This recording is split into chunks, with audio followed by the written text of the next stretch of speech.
चलो, दूसरी परिभाषा है रैखिकता स्वतंत्र सदिश। जैसा मैंने आपसे कहा कि वी एफ एक वेक्टर स्पेस है ओवर द फील्ड एफ, तो वी के एलिमेंट्स को लेकर यदि हम एक सेट एस बनाएं like alpha 1 alpha 2 up to alpha n,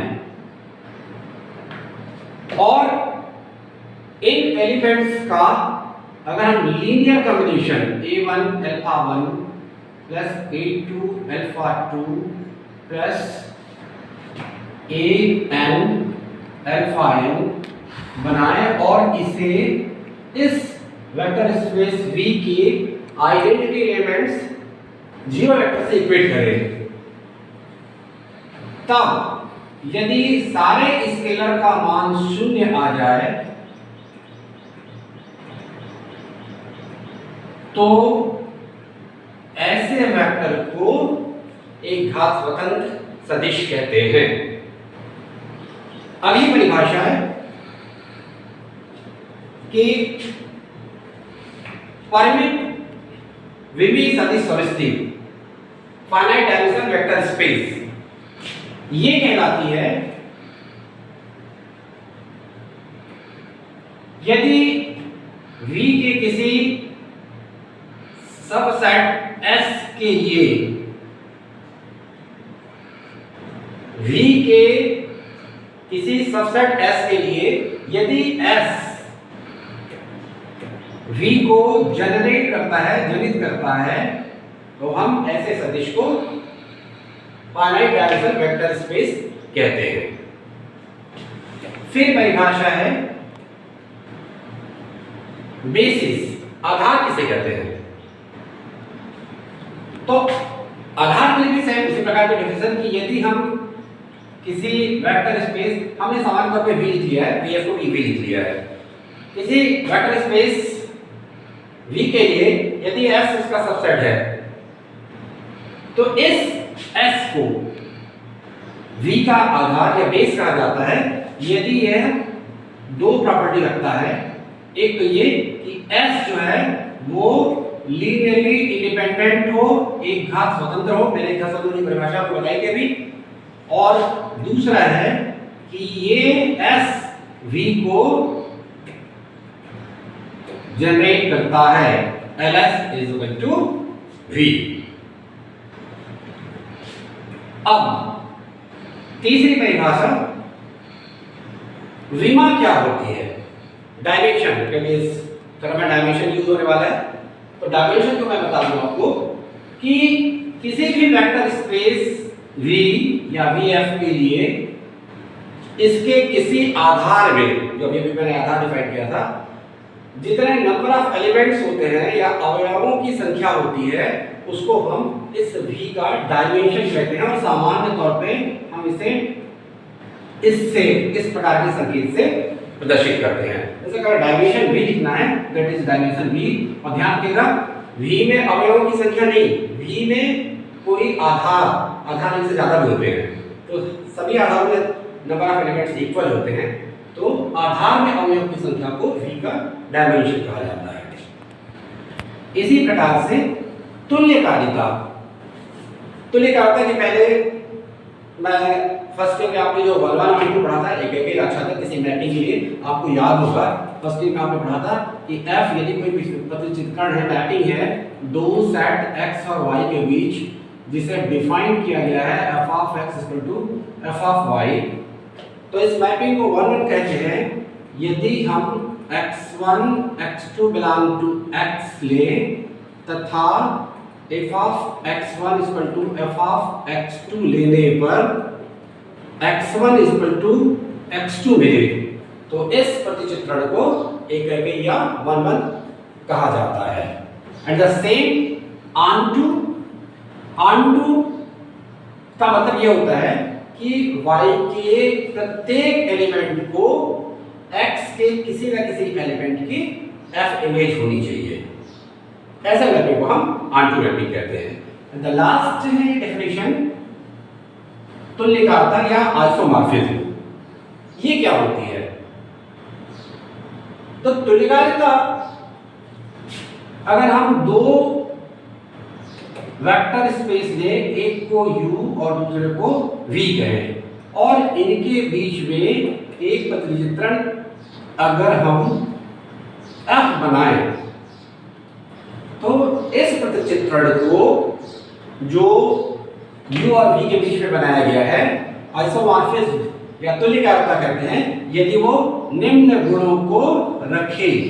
पहला है f of alpha plus beta f of alpha plus f of beta. Second है f of a alpha that is equal to a to f of alpha. And third है इस प्रतिचित्रण को एक और आच्छादक होना चाहिए, 1 1 एंड ऑन 2। ये जो दोनों सूत्र हैं ऊपर के, इनको हम किसी एक सूत्र में परिवर्तित कर सकते हैं। ये है f of a alpha plus b beta that is a to f of alpha plus b f of beta. तो अब चूंकि सारी परिभाषाएं लगभग कंप्लीट हो गई हैं, अब हम आते हैं हमारे मुख्य प्रमेय पर। ये प्रमेय है रैखिक प्रतिचित्रणों के लिए तुल्यकालिकता का प्रमेय। ये प्रमेय कहता है, इस प्रमेय की उत्पत्ति है कि समान फील्ड पर, जिस f को हम v के साथ लगाते हैं वो फील्ड कहलाता है, समान फील्ड पर दो परिमित विमीय सदिश समष्टियां तुल्यकाली होती हैं यदि और यदि उनकी विमाएं समान होंगी। मैं फिर से रिपीट कर रहा हूं, लिख लेगा हूं यहां पर कि समान फील्ड पर दो परिमित विमीय सदिश समष्टियां तुल्यकाली होती हैं, आइसोमॉर्फिक होती हैं यदि और केवल यदि उनकी विमाएं अर्थात उनका डायमेंशन जो है वो सेम होगा, एक ही जैसा होना चाहिए। तो चलिए इस प्रमेय को हम सिद्ध करते हैं। उत्पत्ति,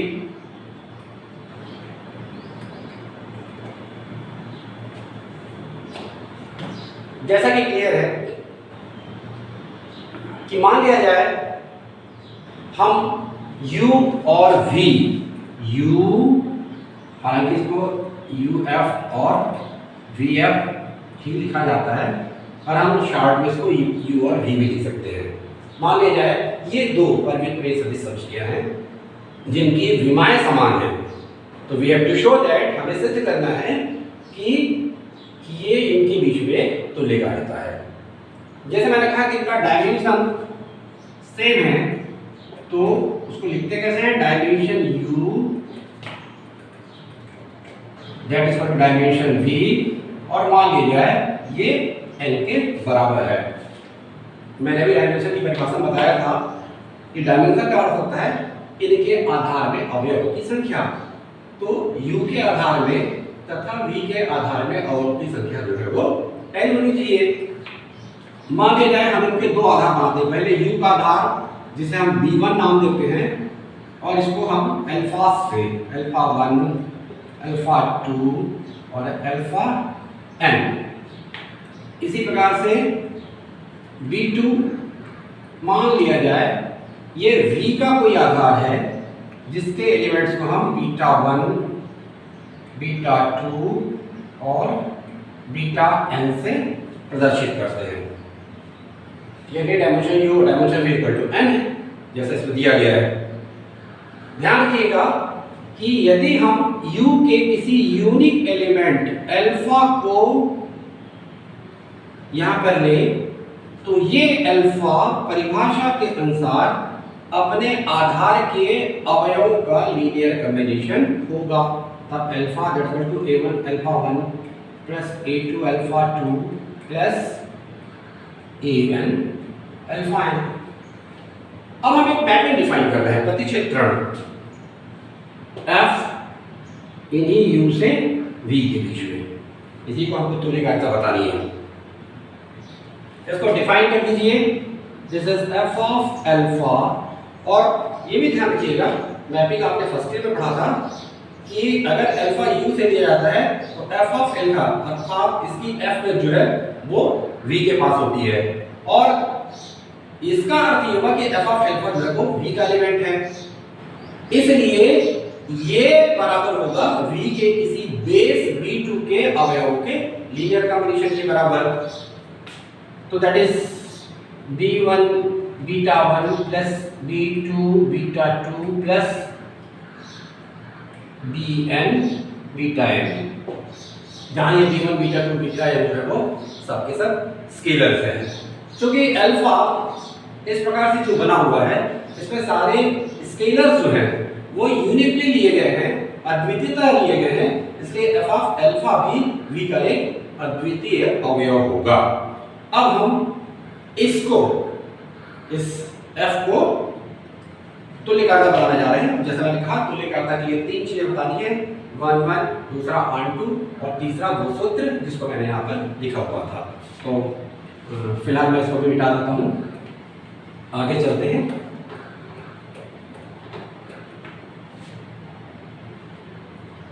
सबसे पहले आते हैं हम 1 1 में। 1 1 क्या बताया था मैंने आपको कि अगर x1 x2 दो एलिमेंट x के हो तो fx अपना बराबर fx2 लेने पर x1 बराबर x2 आना चाहिए। चलिए अब यहां से हम दो एलिमेंट ले लेते हैं, इनका कोई भी नाम दे सकते हैं, जैसे कि मान लिया हमने अल्फा और बीटा अगर हमने u से लिया हुआ है तो नियमानुसार f of alpha F of beta लेने पर हमको अल्फा इक्वल टू बीटा प्राप्त होना चाहिए। अब हम इनकी वैल्यू रख देते हैं, this is F of alpha. ध्यान रखिएगा ये b1 b2 b3 a1 a2 a3 ये केवल संकेत होते हैं, आप कोई भी उसमें स्केलर यूज कर सकते हैं। तो जैसे कि अगर ये अब हम एफ ऑफ अल्फा रखते हैं तो this is the F of, और अल्फा आपने लिया था a1 alpha 1 plus a2 alpha 2 plus an alpha n, same f इसी में ही b1 alpha 1 b2 alpha 2 plus bn alpha n। ये परिभाषा आपके सामने लिखी हुई है। इस परिभाषा के अनुसार ये चेंज रहेगा, आपने a1 में पहले लिखा तो पहले a1 में लिखेगा, बाद वाले को b1 b2 में लिखेगा। So this is a1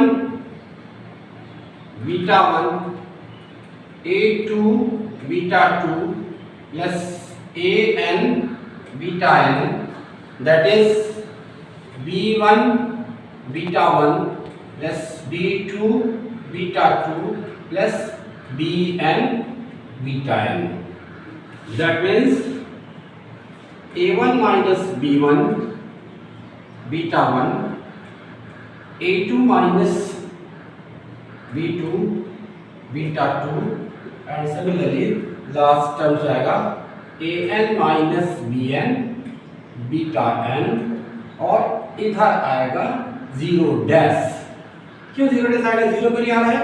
क्योंकि मैंने कहा था कि लीनियर कॉम्बिनेशन जब जिस वेक्टर का जाता है तो राइट हैंड में उसी की आइडेंटिटी या उसी का 0 एलिमेंट लिया जाता है, तो 0 डैश जो है वो v का 0 एलिमेंट है। और ये भी ध्यान रखिएगा कि f ऑफ 0 जो होता है वो 0 डैश के बराबर होता है। अब अगर ध्यान से देखिएगा कि ये जो लीनियर कॉम्बिनेशन आ रहा है ये किसका आ रहा है, ये बीटास का जो हमने b2 बनाया हुआ था, और चूंकि b2 आधार था तो आधार की प्रॉपर्टी क्या होती है कि ये एक घात स्वतंत्र होता है। अगर ये एक घात स्वतंत्र है तो इसके मल्टीपल्स फिर से 0 के बराबर हो जाएंगे, और इस तरह से a1 minus b1 is equal to 0, a2 minus b2 is equal to 0 and same an minus bn is equal to 0।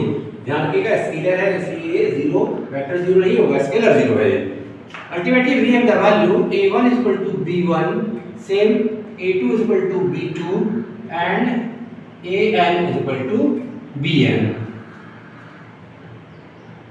जब ये सब बराबर हो गए तो इसका मतलब क्या हुआ इससे आपको रिजल्ट मिलता है कि अल्फा इक्वल टू बीटा। तो ये 1 1 हो गया।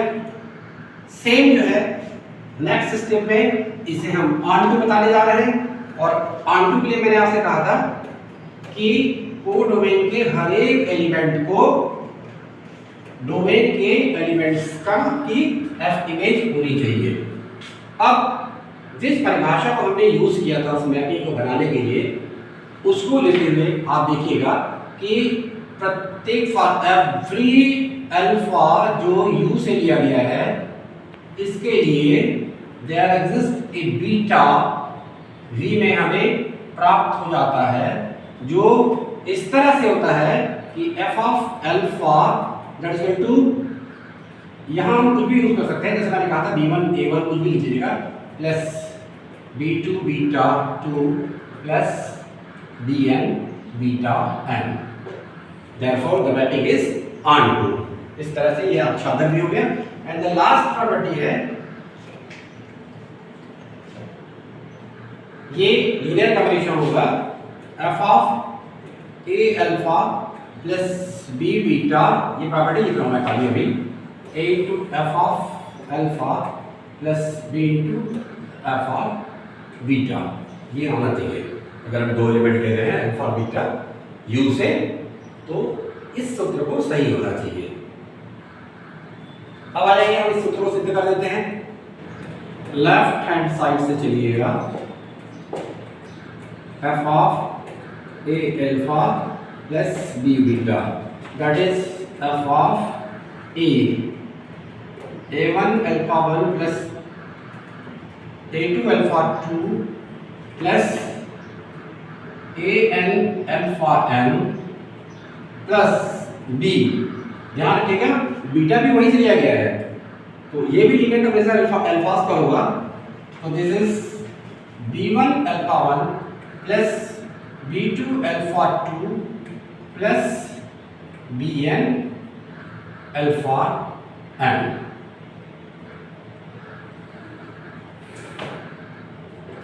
इसको अंदर कर दीजिए, दिस इज द a1 और कॉम्बिनेशन लीजिएगा, this is the a1 plus bb1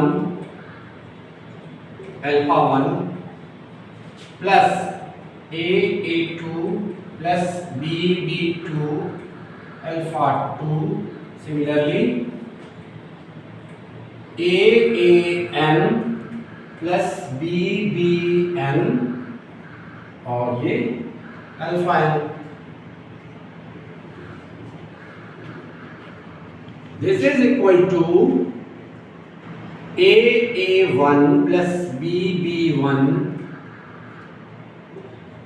beta 1 plus a2 plus bb2 beta 2 plus an plus bbn beta n।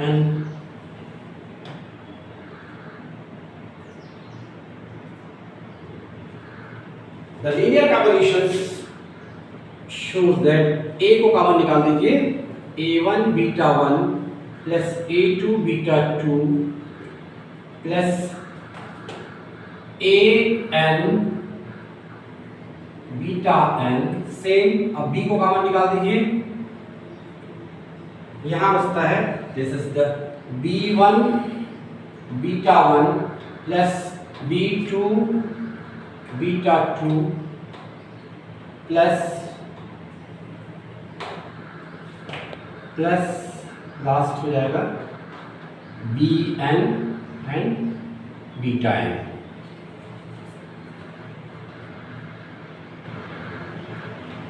This is a into f of alpha plus b into f of beta, जो शुरू में दिया गया था। इस प्रकार से आप देख रहे हैं कि ये सारी प्रॉपर्टीज को एग्जिस्ट करता है, इसलिए ये दो वेक्टर्स की डायमेंशन को सेम लिए जाने पर एक रैखिक प्रतिचित्रण है। अब इसका दूसरा पार्ट हमने रैखिक प्रतिच्छेदन तो प्रूफ कर दिया, और तब हमने लिया था कि इनकी डायमेंशन जो है वो सेम है। अब उल्टा करना है, विलोमतः। अब क्या करना है कि ये तुल्यकालिकता है, यदि और केवल यदि शब्द लगा दिया है तो चूंकि तुल्यकालिकता हमने सिद्ध कर दिया, अब ये तुल्यकालिकता था। अब उल्टे में बोलते हैं कि मान लिया जाए ये तुल्यकालिकता है और इन u और v, जिन्हें हमने लिया हुआ है दिस इज u और ये है v, ध्यान रखिएगा uf और vf है, मेरे शार्ट में u और v लिखा हुआ है, इनके डायमेंशन को हमको सेम बताना है। तो let dimension u is equal to n। ध्यान रखिएगा आपके पास आपको दिया हुआ है में एक तुल्यकालिकता है, इनके बीच की जो मैपिंग है वो तुल्यकालिकता है, मतलब उनके पास तीन प्रॉपर्टी है, 1 है, on2 है, और f of a alpha plus b beta equal to a to f of alpha plus b to f of beta हमारे पास है। तो अब dimension u equal to n, इसका मतलब क्या हुआ कि u का एक आधार है जिसके पास अवयवों की संख्या जो है वो n होना चाहिए। तो मान लीजिए जाए हमने s को u का आधार कहा है और इसके पास alpha 1 alpha 2 up to alpha n elements हैं, तो डायमेंशन इक्वल टू n होगा। मैपिंग के परिभाषा से आपको ये भी मालूम है कि u के प्रत्येक एलिमेंट, अगर हम f को u और v के बीच में एक प्रतिच्छेदन लिए हैं तो यही है, आपको ये तो हम लोग लेके चल रहे हैं ऐसे बात में, तो u के प्रत्येक एलिमेंट की f इमेज जो है वो v के पास रहेगी। दूसरे शब्दों में आप पूछ सकते हैं कि इसके एलिमेंट की f इमेज जो है वो v का अवयव होता है। जैसे ही आपने s को अल्फा 1 अल्फा 2 अल्फा से बनाया और चूंकि ये इसका बेस है u का, तो ये s जो है वो u का सबसेट होगा, और सबसेट होगा तो इसके हर एक एलिमेंट को यहाँ पर रहना होगा और इन सब की f इमेज जो है वो v पे जाएगी। तो मान लिया जाए हम इन अवयवों की f इमेज का एक दूसरा समुच्चय बनाते हैं, फाइनाइट समुच्चय, परिमित समुच्चय, और ये हो जाएगा f ऑफ अल्फा 1, जैसे कि मैंने कहा था कि सबकी f इमेज कहलाती है ये, alpha 2 up to f of alpha n। ये किसको बिलोंग करेगा? ये v को बिलोंग करेगा। अब यदि हम इस f डैश को v का बेस बता दें तो हमारा थ्योरम प्रूफ हो जाएगा, क्योंकि dimension u equal to n आपने पहले ले लिया था और ये भी n एलिमेंट का ही है। तो अगर ये s डैश v का बेस हो जाए तो दोनों में नंबर ऑफ एलिमेंट सेम हो जाएंगे कि नहीं हो जाएंगे? सेम हो जाएंगे, यही हमको प्रूफ करना है। तो अब इसको हम बेस बताने जा रहे हैं v का। ध्यान रखिएगा मैंने बेस की परिभाषा पहले ही आपको बता दी थी। बेस बताने के लिए दो चीजें आपको बतानी पड़ती है। पहला ये कि ये लीनियरली इंडिपेंडेंट है, एक था स्वतंत्र है, और दूसरा ls dash is equal to v होना चाहिए। तो we have to show that first this s dash is linearly independent and second ये s dash जो है ये v को जनरेट करता है। तो चलिए हम ये दोनों बता दें।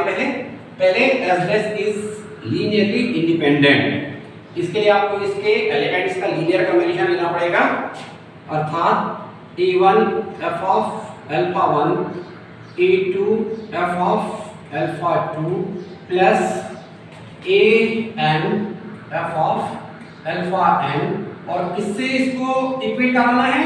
v की आइडेंटिटी से, अर्थात v की आइडेंटिटी क्या है? जीरो डेस, जीरो नहीं है ये जीरो डेस है। जीरो जो है वो u की आइडेंटिटी होती है, और जैसे मैंने आपसे पहले भी कहा था कि एक्चुअल में दिस f ऑफ जीरो को ही हम जीरो डेस लिखते हैं, जीरो की f इमेज को उसकी आइडेंटिटी करते हैं v की।